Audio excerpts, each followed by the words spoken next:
Hello and welcome everybody, this is Aprilia and thank you for watching this video about NBA 2K13 and 14, big man.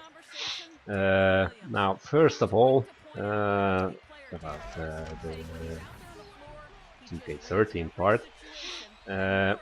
As you will see in this gameplay that is playing in the background, I have actually finally downloaded and installed the workaround tool, which is like a standalone little program that lets you, among other things, turn on play vision in the PC version of 2K13.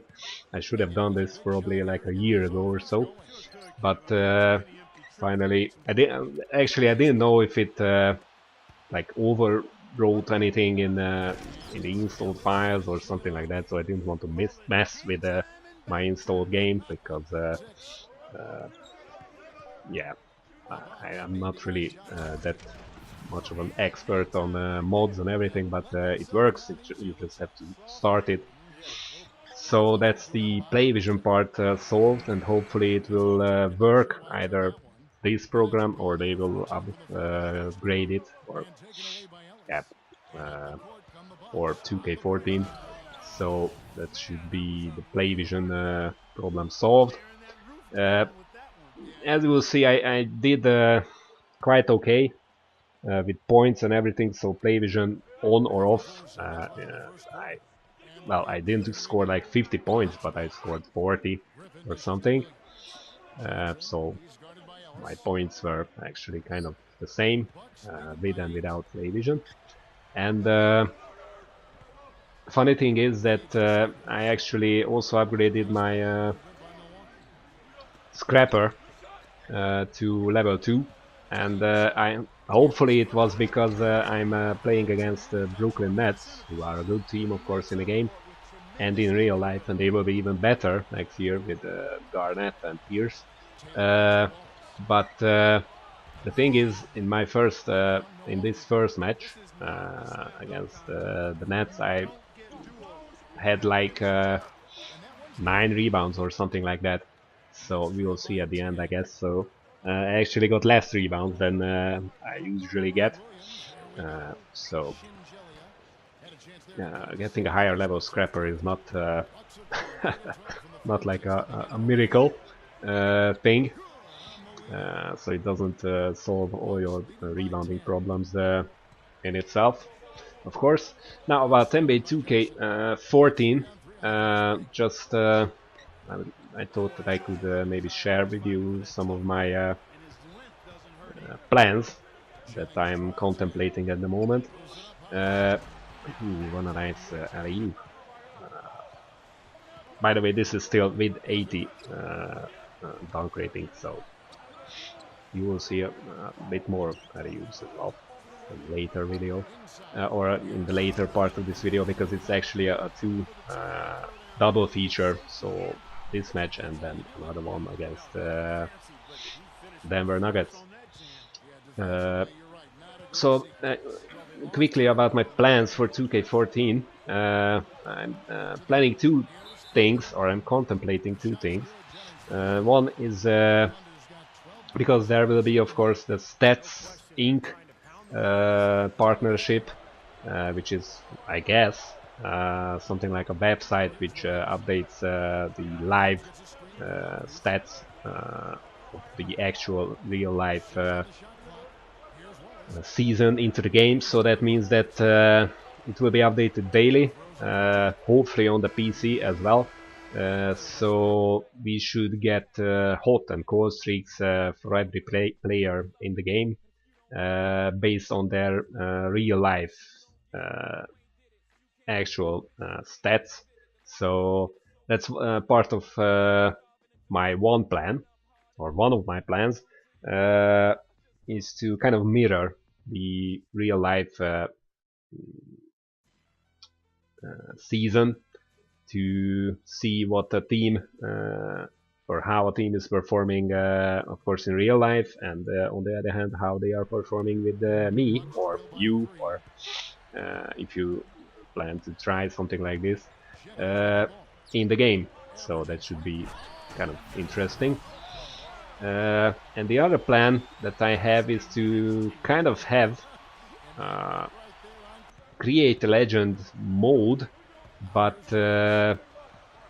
let's call it create an upcoming legend mode, because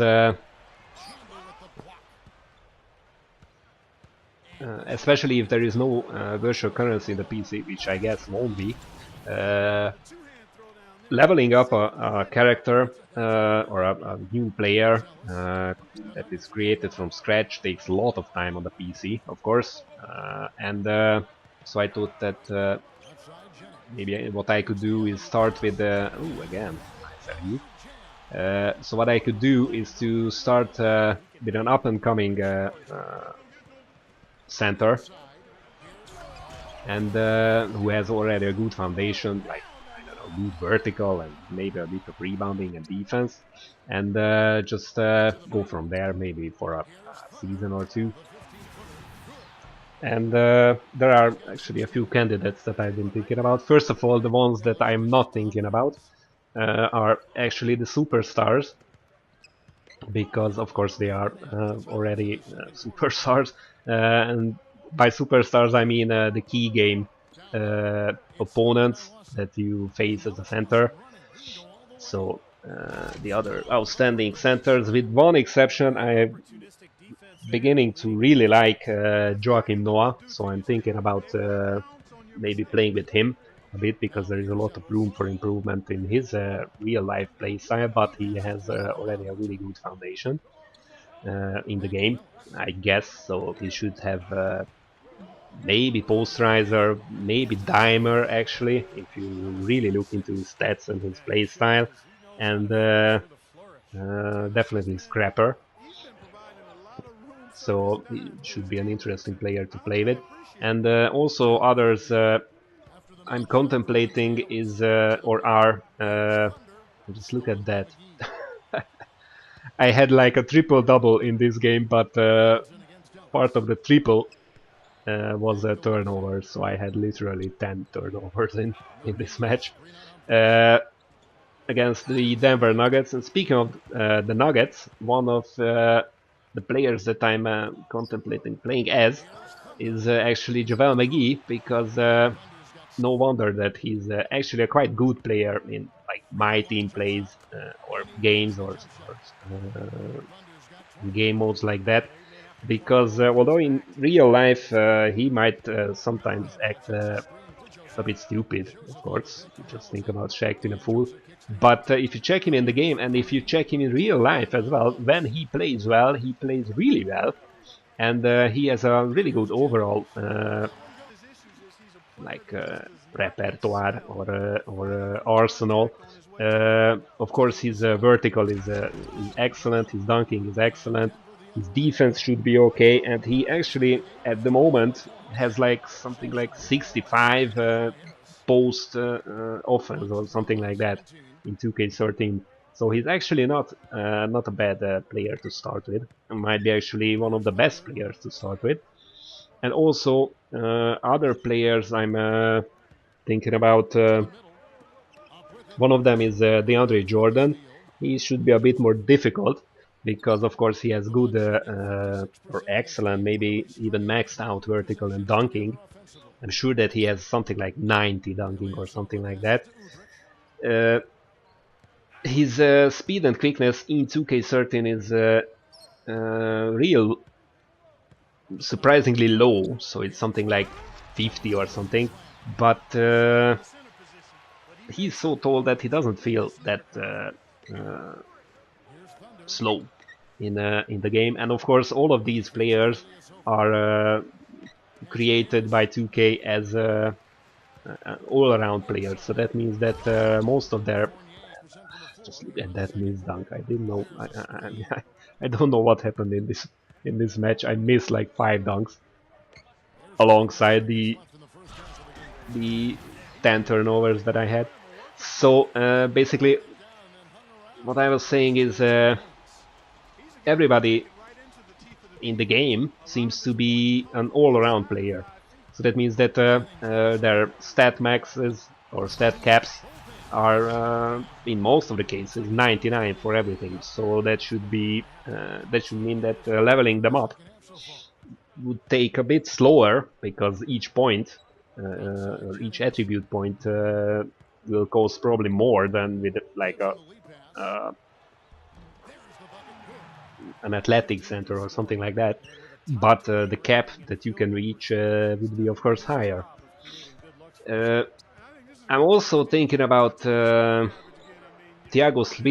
Splitter because he's an excellent center in my opinion. Just think about the match where in the last season where they played. I mean, the Spurs bench basically played against the Miami Heat. They actually got fined for like $250,000 because Popovich didn't play Tim Duncan or Ginobili or Tony Parker. So they said that the spectators who bought the ticket they didn't come here to see the bench of the Spurs playing, but they actually almost beat the Heat, and Splitter had a great part in it, and so he's a really nice player.